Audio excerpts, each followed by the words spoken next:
We bring Austin Price to talk about all things Tennessee football and recruiting, team notes in recruiting. AP, good morning.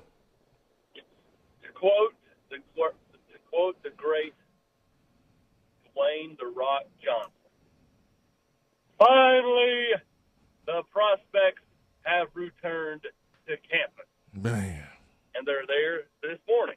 And they're there at all campuses across this great land this morning. So recruiting is back to normal, Jason. Love it. And it just feels right, you know? I mean, we've got summer camps, and, you know, it seems like everything's getting better. And, you know, I don't know. There's a pep in my step just because it's normal. And this is normal to me. Summer camps and the whole shebang.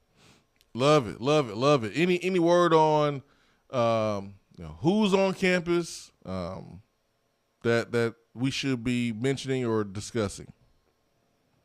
Well, you know, today is a lighter day. There are a few guys. Joe Adams from Mitchell will be here this afternoon. Tyler Woodard is here this morning. Shannon Blair, Travis Metcalf. Those are just a few names that are here today. The biggest day will be Friday for the night at Neyland's camp. And I think that, you remember back when Butch was here, he had the whole orange carpet day and that really kind of turned into a thing. I think this night at Neyland thing that Heupel and company have got going, I think that's got a real chance to get some legs and be pretty cool. So I think everything, whether it be, sporting events or Mount Rushmore or whatever, is better at night because of the way things are getting lit up and just the feel of it. I think a camp at night is going to be really, really neat. And, I know that everybody on campus is excited about Friday. There'll be a lot of players in Friday and then, continue on throughout the month. But two official visitors set up for this weekend. And then, like I said, it all starts this morning with camp, and then local product Shannon Blair will be camping from Knox West. We'll see what he can do. The kid's got some game. Does he have enough game to earn that Tennessee offer? We'll find out this morning. Austin, I was actually going to ask you about Shannon. Do you think it's as simple as him maybe proving something with a 40 time, or is there something else that you think Tennessee could be looking for? Well, I think they want to see it all. Like, how big is he? How tall is he? The weight thing, you can always add weight. Look at Emmanuel Mosley. He came in here at, 46 pounds, and, he's playing in the NFL. So, like the weight thing's never as big a deal as the height. Is he 5'10", is he 5'11", or is he 5'8"? There's a difference there. And it's kind of like quarterbacks. Is the quarterback, 6'1", 6'2", 6'3", 6'4", or 5'11", So for me, what's he run and how tall is he? That's the two things I'm looking for with Shannon Blair. The kid's a playmaker. He makes plays. He's always made plays for Knox West. And I'm kind of interested to see how he does this morning. I think he's got a chance, with the right performance to walk out there today with a Tennessee offer, which would be a game changer for Shannon. He's got some good solid offers right now, but when you pick up a Tennessee in this conference, then there'll be a few of these teams in the league jump in just because it's such a copycat deal. It looks like he was clocked at a 4.49 last month at the Under Armour camp. And, Missouri has done a pretty good job coming down here and getting those type of players, getting the Shannon Blairs, the players that are good enough to play in the SEC, but maybe Tennessee didn't want to take a swing on. So this is a new staff, and Shannon Blair, hopefully, man, hopefully he gets that offer, man. I think about a couple kids from West over the last 5-10 years that had an opportunity to be recruited by Tennessee, and for whatever reason, just didn't make it on the hill, man. Just didn't make it on the hill. Whether it was what was the speedy back from West that went to Georgia Tech, Nathan Cottrell. Yeah, Cottrell. Then you had one recently that went to Missouri, and so that was Elijah Young. He went to South Dole. Yeah. So players from this area, man. It seems like Mizzou really, really camps out here, man. Hopefully, we're able to keep him in Knoxville if it all works out. Yeah, we'll see how they do this morning. Again, a couple of in-state prospects. Tyler Woodard's another one. He's got, he's got all the measurables, and so we'll see what how he performs today.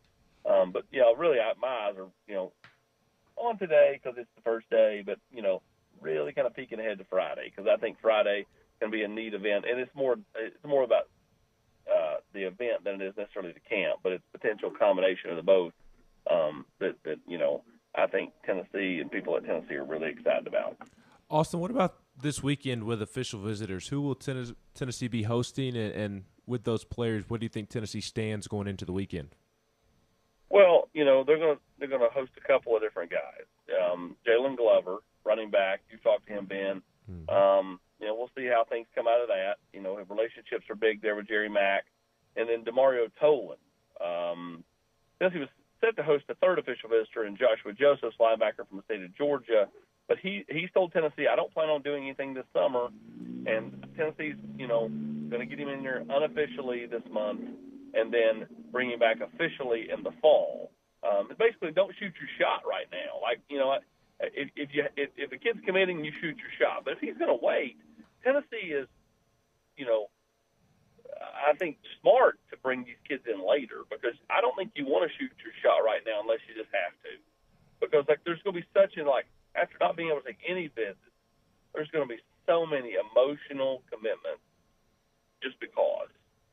And I don't think you want to – I think you're better off to potentially get them on the rebound or not bring them in until the fall than you are to, take a bunch of kids in the month of June. I think right now, if Tennessee – if you ask me how many Tennessee commits Tennessee can get in the month of June, I think a nice number would be 3. Continues the momentum a little bit, but you don't you don't go crazy and fill up a bunch of spots unless they're unless Dallin Hayden's wanting to commit or Cam Miller's wanting to commit or Barryon Brown or Caden Pope or any of those type of kids. Fisher Anderson, Addison Nickel. I think Tennessee's better served to wait and then show the product they have on the field. Again, I think it all depends on how many kids want to try to jump in the boat, and then who wants to try to jump in the boat, as far as how many you take in the month of June. Austin, what about Lindsey Nelson Stadium on Friday and Saturday? Do you think Tennessee will try to take advantage of that and maybe take some guys over there? We've seen Butch do it with the basketball team in the past, Pruitt as well. I mentioned Butch first because I vividly remember Drew Richmond walking into Thompson Bowling Arena and Thompson Bowling Arena losing its mind. So I know it's baseball. It's not TBA. You can't fit as much people in the Lindsey Nelson as other stadiums, but it's a really cool glimpse into what this Tennessee fan base is. And even though it is baseball and a smaller Lindsey Nelson crowd, if that environment doesn't give you chills or get you excited, you need to check your chili. If Tennessee will 100% incorporate official visitors into the baseball weekend, if they're allowed to, it's as simple as that. I've got to get clarification because the basketball thing was a home basketball game, whereas this is an NCAA regional because it's an NCAA sanctioned deal. Is it okay to bring official visitors there? If it is, then yes, Tennessee absolutely will. I know they were looking into it and making plans to do so. So. I've just never got clarification on, hey, that's a go, or, no, we can't do that. So that's something I've got to get clarification on before the weekend. But I know absolutely they will do that if it's permitted. And they should. I mean, they should. Just because it's outside and not inside, Lindsey Nelson can be, as you saw during the Arkansas series, can be really, really loud. So I think it's a perfect, chance to let them whet their appetite about the fan base before coming to an actual football game in the fall. And you normally, because Tennessee baseball has not been very good until Tony Vitello, you normally haven't had this opportunity. And let's face it, even a couple of years ago, you're talking about 3-4 guys that may have officially visited in June. Whereas now you're going to have 25 kids officially visit in the month of June. And it just is different because of the way, this year falls coming out of COVID. Austin Price, VolQuest.com. Here in the Swain event, his time was brought to you by Jennifer Morris with Keller Williams Realty. Any updates on NCAA stuff? We are approaching June, man. We're approaching June. It's summer. You got June, July, and then it's time to crank up the 2022 season, man, with fall camp at the end of July, beginning of August. So, anything new regarding the NCAA? No, I know Tennessee's, cautiously optimistic and hopeful that they can, come to some kind of resolution sometime this summer. But I mean, the NCAA doesn't get in any kind of rush. Really, I think what it boils down to, and I said this a week or two ago on this show, I don't think the NCAA is going to rule on anything. What I think is going to happen is once it is totally finalized, then I think that's it. That's the point where Tennessee self-imposes, their, 1-year bowl ban with the loss of scholarships or whatever they're going to impose. And, I think that's what that's what we're waiting on is the finality and then the kind of Tennessee self-imposing on itself. But the NCAA is not going to rule on this for who knows how long because that's how they roll. Like they're backlogged, a couple of years. Are they waiting on to gather more information or more people to give statements? I don't know what they're waiting on. Okay. I don't know what they're waiting on. I mean, it sure feels like that this thing the rubber should have met the road a while back. Gotcha. I mean, like I don't have any people you can talk to. I mean, even like the outliers, like, David Johnson, they went and spoke to him in February down at Florida State. Gotcha. So I mean, like here we are, June 1. I guess I'm a kind of, shocked that this thing's still dragging on. Gotcha. Austin, in regards to this week, this month, Josh Heupel, his coaching staff getting in in front of the face, in person of these recruits, why is this month so important, and what do you think Tennessee kind of needs to prove to recruits? Well, I think it's important just because, there's only so much you can do on a Zoom call.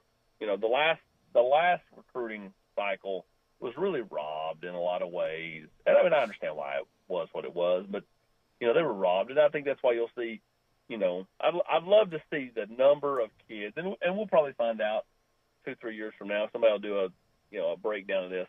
How many kids that signed in the 2021 class that, entered the portal and moved on? I mean, people are going to be doing that anyways because it's the it thing to do.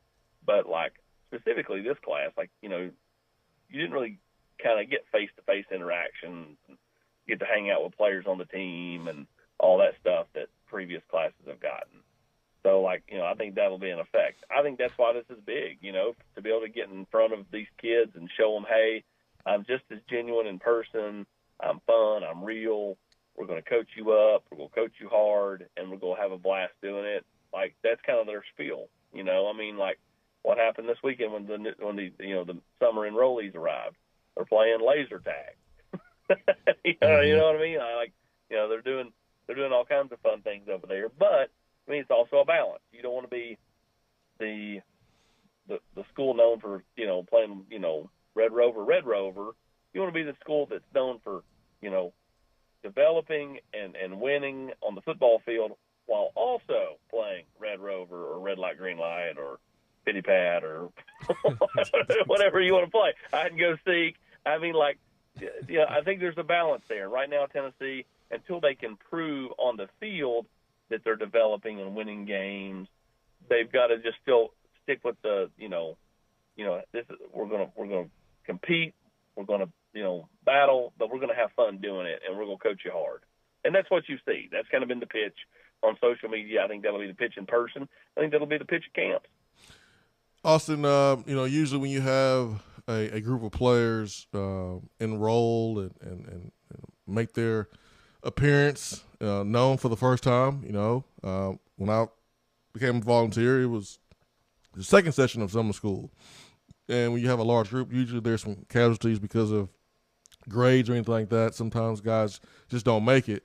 Who all has officially made it to start their Tennessee career the first session of summer school? Well, but pretty much everybody's here except for Cam and Marley. That's the one that the one that Tennessee's waiting on, and I've never gotten a definitive answer on where he's at. I do know it seemed bleak at one point. But the fact is, Jason, when you came and when these kids come now are two different things. I mean, kids just don't miss out on qualifying anymore. Like back when you came in, you're right. There was, even back in the 90s, I mean, there were partials and everything else. I would say 95 to 99% of kids qualify. I mean, it's not a thing anymore. Mm-hmm. And then you throw in the fact that this past class and even this 22 class doesn't have to take the ACT. Like, there is no ACT score for them. I mean, so really all you're worried about is, your GPA. That's so good. To not qualify is not good. That means you are not doing anything at all if you don't Correct. qualify.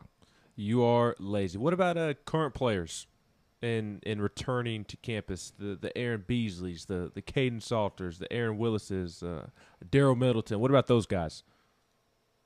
Well, they're all back, and so Caden Salter's been working out with the team, and since a few of them have trickled back in over the last week or so, and they're all back. Willis is here, Middleton. I mean, like some of the guys that you thought may jump in the portal. I mean, let's face it, outside of Kenny Solomon, who's really jumped in the portal coming out of spring? Like, Nobody. It's mind-blowing the number of people that, have stuck around, even though you're like, probably ought to hit the portal, but they're still here, which is good and bad all at the same time. Good How for so? depth. Correct. How is it good and bad?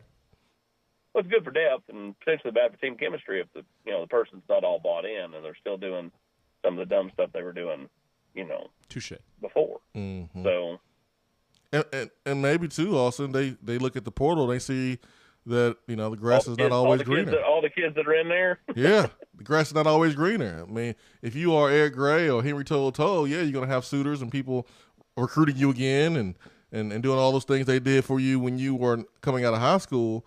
But some of these players, if you can't play at Tennessee and Tennessee was 3-7, why do I want you in my school? So it's best to stay here under a new regime where you have opportunities to play, and figure it out. So, Austin, man, thank you so much for the time, man. I really, really appreciate it. And I know you got the scoop on Tony Vitello. How you feeling about him, man? I know we're dead set in the middle of a championship run, and this conversation is very untimely, but it is what it is, man. The person that knows about Tony Vitello is sitting beside of you, so. Ooh, good one. I claim to know nothing about Tony Vitello outside of the fact that I wish I had his head of hair. Well, let me ask you this. Wright State has a young man who is Caucasian and has dreadlocks. Do you think that is a bad thing or a good thing for Tennessee?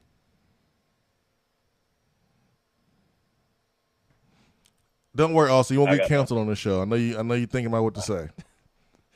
I got nothing. I mean, like, hey, man, to each his own. I mean, like, I like the dreads. If you can rock it, go for it. Like, if you can pull it off, go for it.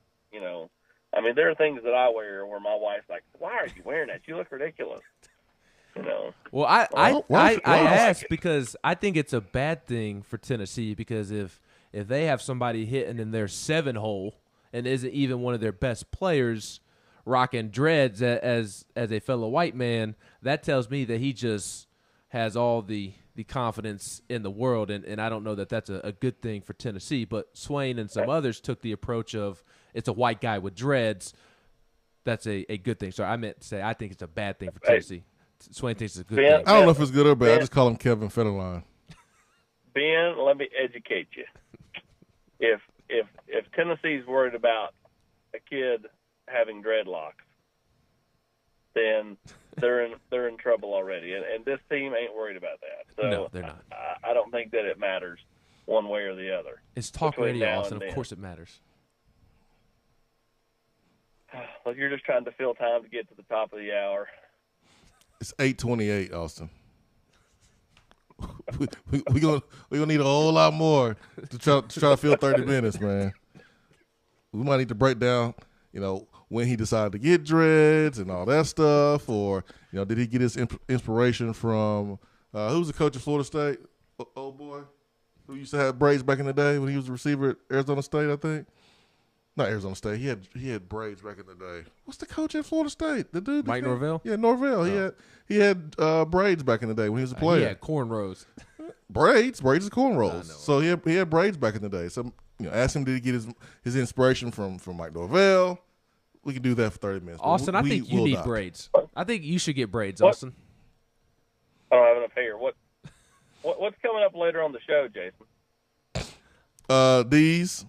It doesn't matter what's coming up later on the show. I started with The Rock. I'll end with The Rock, and I will see Ben here in a little while. All right, man. Y'all take it easy. Or you take it easy. Hey, bring the juice, Jason. Bring the juice. I got you, man. Austin's chili is hot this morning. Oh, man. I forgot to ask Austin one more thing. Well, he's gone. What were we going to ask? Call him back. You want me to? Yeah, call him back. I got to ask him one more thing. Call him right back. I got to ask him one more thing. Sorry, Austin, I got one more question, man. Okay. So you ruined my ending by calling me back. I know, man. You got to do it again, though. All right. What about Eric Gilbert? He's not coming here. All right. Do your rock thing again. No, you just ruined it. You can't ask me to do it again. Do it again. Do Steve Austin. Do something else. I just wanted to ask you about Eric Gilbert. I can do 90s wrestling all day. All right, do it. Now do it and leave. I had to ask you about Eric Gilbert, man. People want to know. Oh, Jason. I had to ask you. Just totally ruined it. I'm sorry, man. Take it easy.